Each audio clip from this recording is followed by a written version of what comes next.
hundaa olammoo qabeenya biyya lafaa kanatti baay'ee najoomu. Yoon gamoo shan ijaares siree tokkorran bula. Yoon waarshaa daabboo ijaares daabboo tokko nyaadha. Amantii jedhuun qaba. Jireenya koof ana caalaa namumatu naaf dhimmama. Namoonni waa harkaa qaban yoo aksiyoona hundeessanis keessa na galchu. Hunda caalaa immoo maatii koo waliin gammachuun qaba. Akka bareedduun jira jedhu Ustaaz Raayyaa Abbaa Maccaa.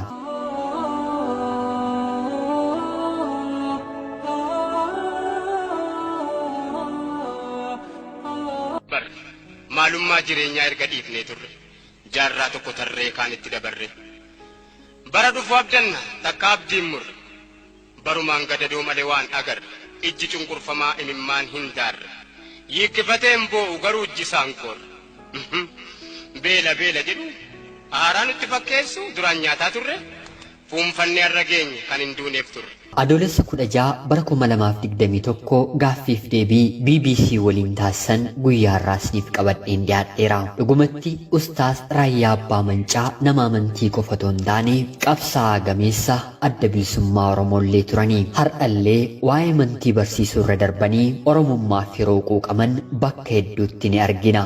Ni dhageenyas.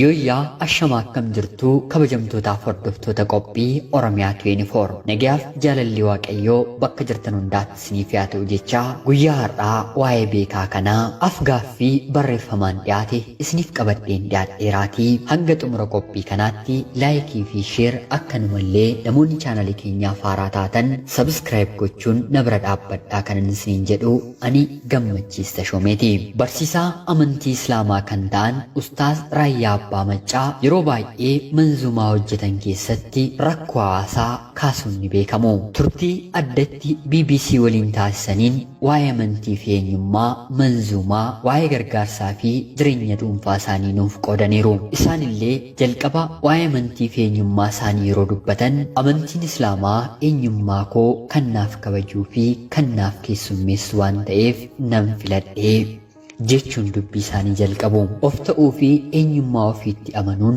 akkaataa amantii isaaniitti dhimma deeggaramu ta'uus ni kaasu. Yoon of ta'e eenyummaa nama kaanii kabajeen waliin hin jiraadha. Kun immoo duudhaa amantii kooti. Amantiin kana na harkatti hin balfine waanan qabuufan itti cichee hafe. Amantii makootu rakkoo hawaasaa akkan dubbadhu na ajaja.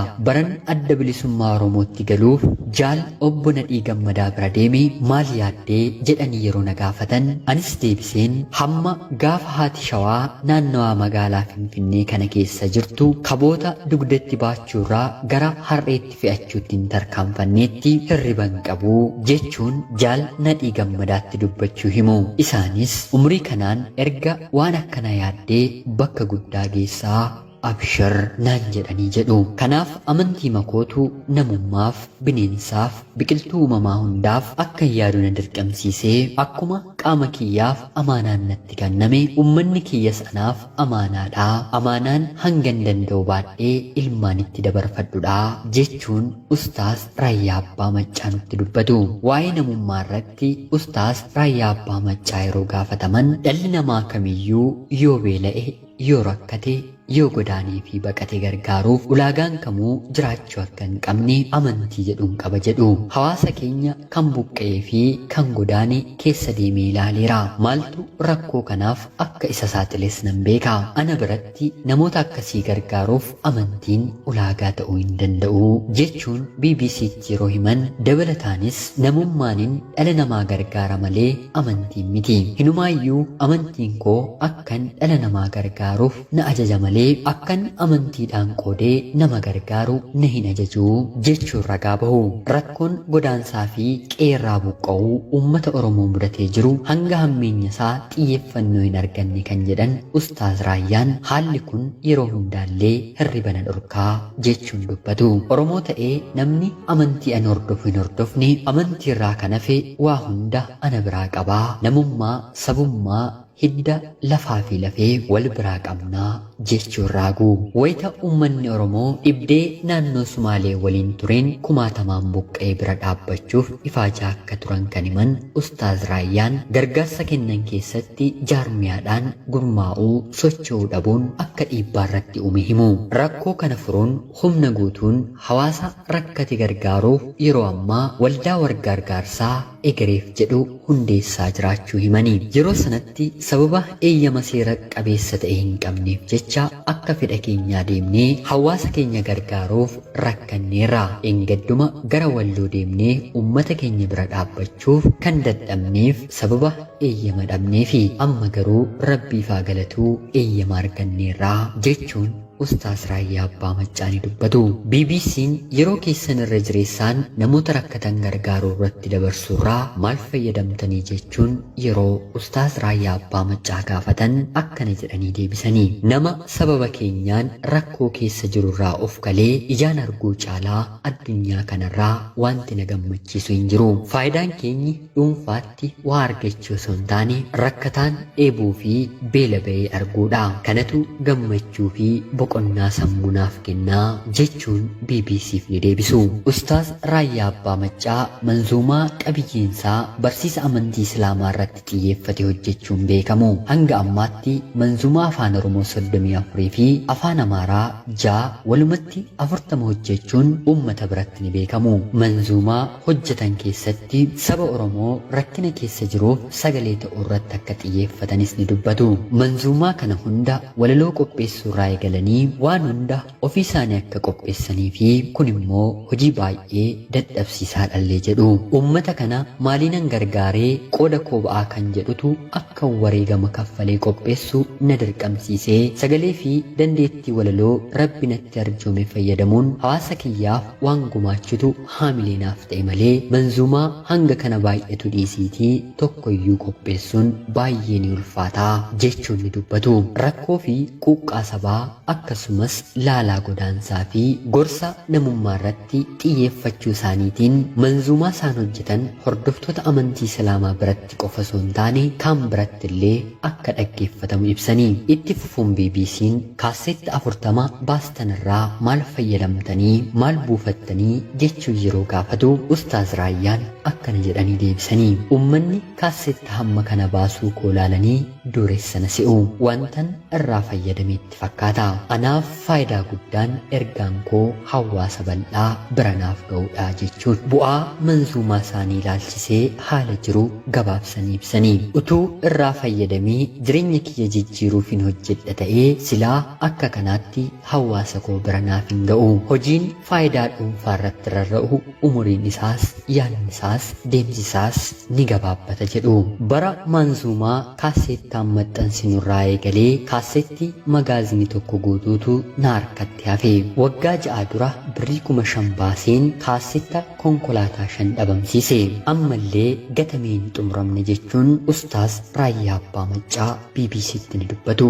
BBC'n itti fufuun jireenya dhuunfaa Ustaaz Raayyaa Abbaa Maccaa yeroo gaafatu kaasetti kiyya akka eegametti bitamuu baasus ani garuu haaluma gaariirra jira. Namoonni biyya Arabaa keessattuu Qaataar jiran na bira dhaabbatanii naaf maxxansaa turanii yeroo mara akka hin rakkanne ifaaju. Ustaaz Raayyaan abbaa ijoollee 3 ta'uu fi magaalaa Finfinnee keessa jiraachuu kan himan jaalallii fi gammachuun maatii isaanii keessa jiru ulaa rakkinaatti karaa cufuullee himanii. Hundaa ol ammoo qabeenya biyya lafaa kanatti baay'ee hin ajoomu. Yoon gamoo 5 ijaares siree tokkorran bula. Yoon warshaa daabboo ijaares daabboo tokko nyaadha amantii jedhuun qaba. Jireenya koof ana caalaa namumatu naaf dhimmama. Namoonni waa harkaa qaban yoo aksiyoona hundeessanis keessa na galchu. Hunda caalaa ammoo rabbiif haa galatuu maatii koo waliin gammachuu gaariin qaba. Akka bareedduutti jiraachaan jira jechuun BBC'tti himaniiru. Ustaaz Raayyaa Abbaa Maccaa yeroo ammaa kana TV Hamilton jedhamu kan gareen isaanii hundeessan keessatti akkanumallee gama YouTube fi Facebookiitiin ergaawwan amantii fi dhimma namummaa irratti xiyyeeffatan dabarsaa jiru. Waa'ee dhimma miidiyaa hawaasummaa kanaarra yeroo gaafataman ustaas akkana jechuun ibsu. Hawaasni baay'inaan miidiyaa hawaasaa irratti godaanee jennaan bakka hawaasi koo itti argamu dhaqe malee miidiyaa hawaasaa qofaa irratti hin xiyyeeffanne.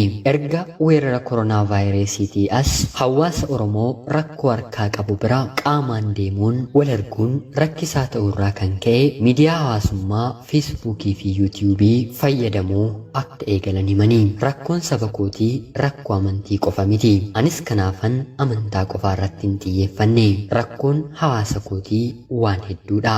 Manzuumaa fi barumsa adda addaa karaan dabarsuu waan hin dhabeefan bara 2020 keessa yuutiyuubii banadhee karaan jiruu fi bakki ummati jiru as waan ta'eefan banadhee jechuun dubbatu. Yeroo ammaa kanatti toorri yuutiyuubii Raayyaa Abbaa Maccaa Offiishaal jedhu hordoftoota yookiin immoo maamiltoota 139 caalan kan qabu yeroo ta'u, toorri feesbuukii isaanii Raayyaa Abbaa Maccaa kan jedhu immoo hordoftoota 707 ol kan qabudha. Maqaa isaaniitiin akkaawuntiiwwanii fi fuulli feesbuukii 24 ol ta'an akka banaman jiraachuu kan himan namoota kunniin illee akka maqaa koorraa kaasan yeroo garaagaraatti dubbadheen iyyadhus guutummaatti narraa kaasuu hin dandeenye jechuun dubbatatu. Ustaas Raayyaa Abbaa Maccaa Oromoo ta'anii dhalachuu fi duree amantii Islaamaa ta'uu isaaniitiin ba'aa lama akka isaan irra jiru dubbatu. Tokkoffaa waa'ee amantii Islaamummaa barsiisuun